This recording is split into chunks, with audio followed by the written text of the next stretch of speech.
Hello everybody and welcome back to the Fortress of Solitude. Today we're going to be talking about The Ultimates issue 22, written by Dennis Camp with art by Juan Frigeri, colors by Federico Blee, and letters by Travis Lanham. Captain America's battle with the Grand Skull reaches its conclusion as we learn a little bit about Steve's early childhood alongside James Buchanan Barnes, who was born the same day in the same hospital. So their parents became best friends, and then eventually the boys did as well, which is a good thing too, as Steve was a scrawny little kid and James soon became like an older brother to him. In the present day, Steve finishes off the last of the Red Skulls in Fatherlandville, Idaho. The fight he's been in is brutal and the Ultimates' casualties are being minimized thanks to Quicksilver, who's taking Cap's words to heart and saving everyone he can from being killed. While Pietro helps Cap's team, Wanda tends to the injured, using her powers for good for a change,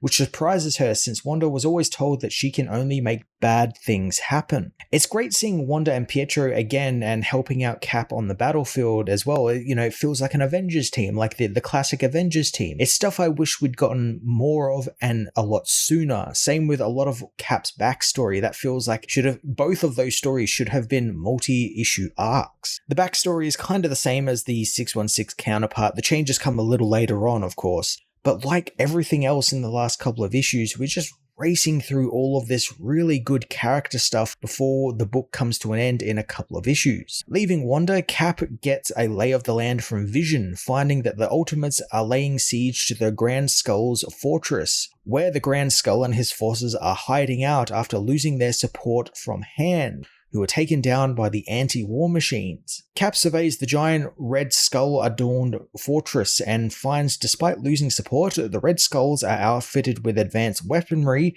but not just that, they are all using babies as literal human shields. So this is just some ridiculous shit, man. Human shields, but it's babies. That's some really whack stuff. We've seen this before in comics. Comics have done this a couple of times, actually. Mark Waid did it back in his book Insufferable, and it was funny then, and it's funny now, because it's just so ridiculous. Soon, Cap gets a call from the Red Skull, who claims to be Cap's old friend. Cap takes the call and finds it's John Walker, who survived his last encounter with Steve and the Human Torch, but now his face has melted and he's now literally a Red Skull. I think it's cool we have, the Grand Skull, who was just a guy in a mask, and then now we have the literal Red Skull. He's technically like the second Red Skull because Johann Schmidt did exist. Cap fought him in World War II, which we see a little bit later on in this issue, but I like that he's now literally Red Skull again, and that's kind of driven John into like this frenzy where he believes he's like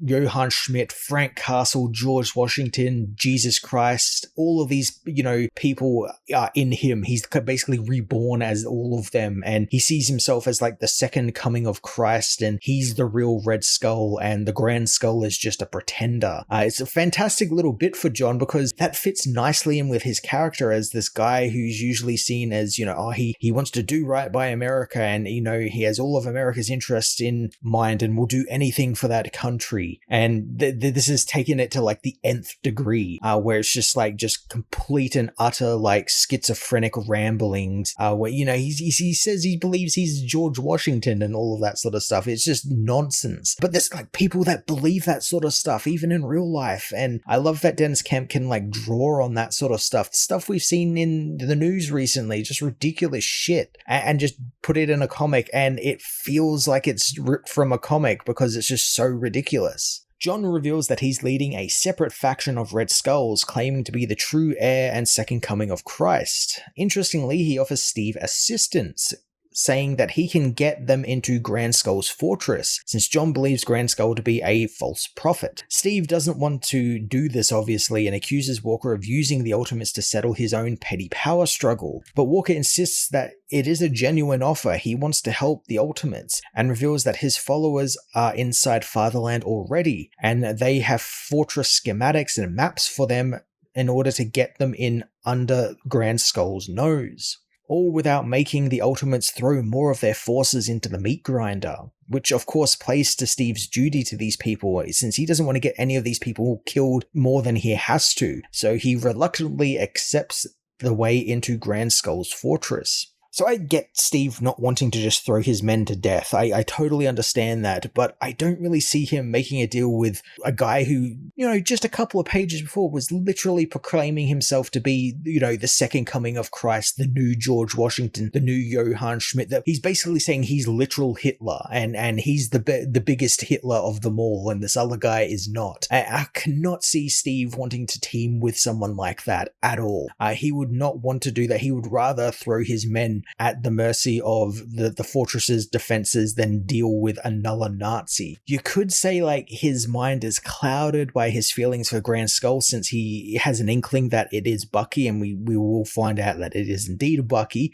So you could see him wanting to just get in there and get to confront his best friend, and this is the quickest, most efficient way to do that. And Cap is a fallible guy. He is just a guy who just so happens to have super strength. He still can make mistakes, but it just feels so weird, and it feels really forced just to get the plot moving. Again, if this was a multi-issue arc, I can see this being in the opening issue where John Walker gives him that offer and it takes him a couple of issues to come round to it, but he has to wrestle with the idea of, am I really going to just team up with a Nazi to get this other Nazi? I can see him being, plagued by that and wrestling with that idea, and you could do that over a multi-issue arc, but you can't do it here, so it just kind of has to happen with it just being kind of waved away. Cap gets his team underway, telling Pietro that he has the most important part. He's going to save all of the babies being used as human shields. Quicksilver gets all hyped up and takes off as Steve leads the charge, thinking about how Bucky went off to war, leaving him in New York, but soon Steve got big and became Captain America and ended up coming to Bucky's aid during the war. As the Ultimates create a diversion along the battlefield, Steve, Hawkeye, and Quicksilver tunnel under the fortress walls, using a map provided by John to meet up with a group of Red Skulls who are sympathetic to John's side of the cause. Seeing that the Ultimates are still dying to the meat grinder that is the Fortress Skull and throwing themselves at the fortress so Steve and the others can sneak in feels like it was just for nothing.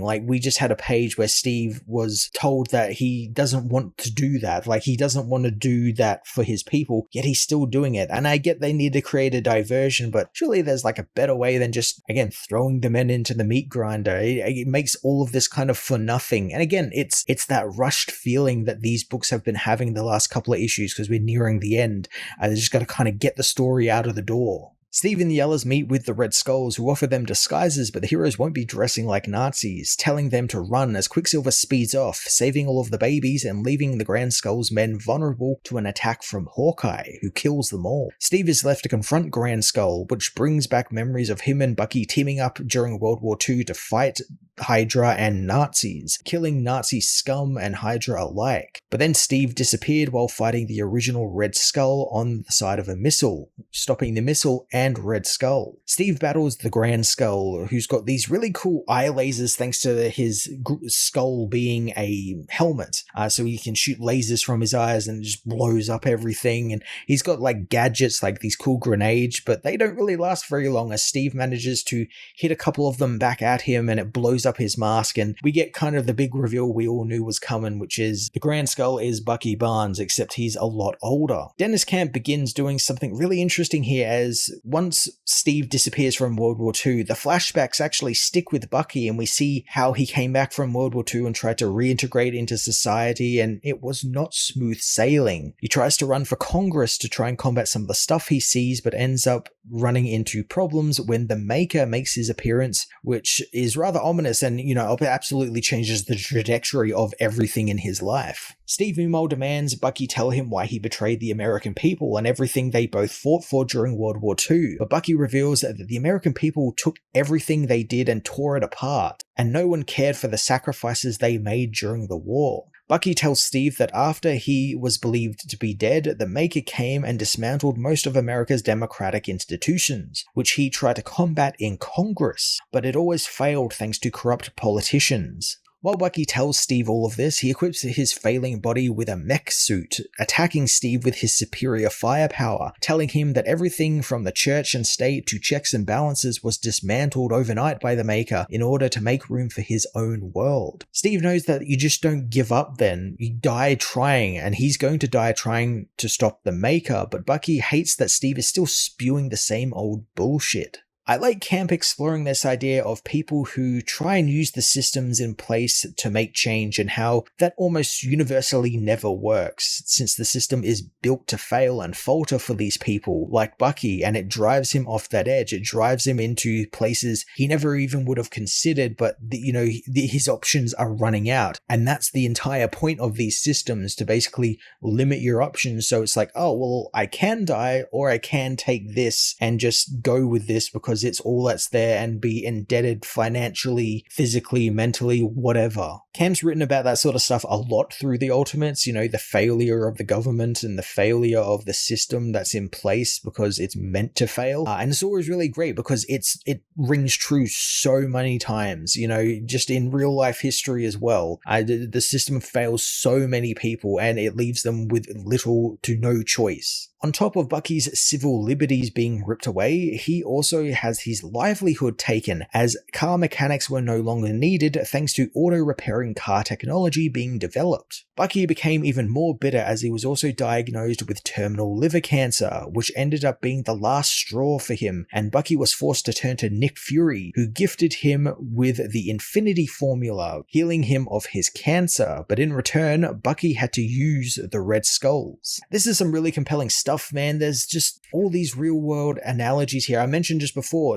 things are taken from you and, your options are limited. Your choices become so limited that you have to accept the most terrible option that you would never have accepted in a million years because that's all that's there. And it leads to a life of, servitude, be it physical, mental, financial, you name it. You're under the thumb, basically. And that is what's happening to Bucky here. Bucky eventually has to relent and ends up going deep undercover into the Red Skulls and running them for Fury, who is totally fine with them wantonly killing and committing war crimes and atrocities, since he knows it keeps the public in line. Over time, Bucky grew to stop hating himself and embraced his new extreme ideology, becoming the Grand Skull. While Bucky regales Steve with his history, the two keep on fighting and soon Steve gets the upper hand, smashing Bucky in the face with his shield and yanking him from the armor. Bucky knows that his friend can't kill him, and it's the same reason that he can't kill Steve. They both mean something and are symbols. On top of that, Bucky also reveals that he has a dead man's trigger attached to his heart rate, and if it flatlines, a bomb will explode and kill a room full of kids and pregnant women. Thanks to the intel provided by John Walker, Steve was warned about this and had Pietro and the others rescue the women and children, meaning Bucky has nothing left. This part felt really frustrating, since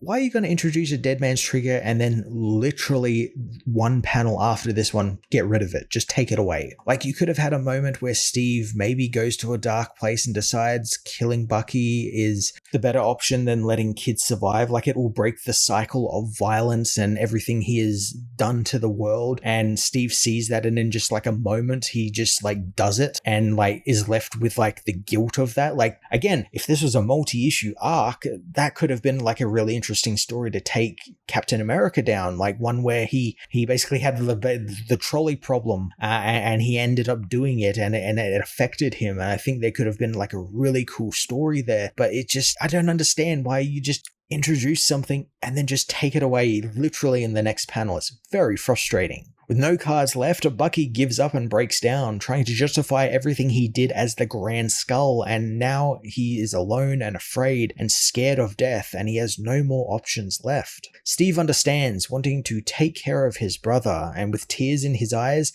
Steve takes care of Bucky, breaking his neck and killing the Grand Skull. Now, what a gut punch of an ending. I knew Steve had to kill Bucky, it had to happen, but him getting that moment where, very briefly, he's the one now protecting Bucky. He's protecting him from himself, more or less. He gets to be the big brother for once and help him was just so good. And then the obvious thing is that he helped him by killing him, which is just like a huge gut punch. And I'm intrigued to see if like anything is going to follow on from Steve with this, or whether we're going to get to see him in the aftermath of this and and dealing with this, or whether it's just going to go back to him fighting the fight with the Ultimates. So we do need that moment where he has to kind of process all of this, and I really do hope we get it. But as I've been saying, the multi-issue arc would have just like laid this out just beautifully. It's done really well here for what, you know, the page space that Dennis Camp and Juan Frigeri had, but like I can just imagine it being like a 5-issue arc and just having moments to breathe. Like this moment could have been the end of issue 4, and then issue 5 is just Steve dealing with everything that happened, and you could have just done such a really good job with this. And it just sucks that this universe is coming to an ending, and it just really brings it down. The Ultimates issue 22 was a brilliant dive into the relationship of Steve Rogers and James Buchanan Barnes, and how the world can chew you up and spit you out. But like all of the recent Ultimates books, it's hampered by the fact that this should have been a multi-issue arc. This should have been a 5-issue series, not relegated to a single standard page-length issue. Everything felt very truncated and rushed, and things that should have had a bit more emotional weight in it should have been allowed to breathe and have a couple of issues to go over, but it was all done in one issue, and that really sucks because I want to be emotionally connected to these characters like I am with the 616 versions, and I just am not feeling that in these last couple of issues. Everything's just kind of barreling through what has already been written. Can't write anything new or can't add any new issues or anything like that, so we just kind of gotta have what we have, and it really sucks because there's just so much you could have done with the connection between Steve and James in this universe, and could have done something really cool with these versions of the characters. I'm going to give this issue a 7.5 out of 10.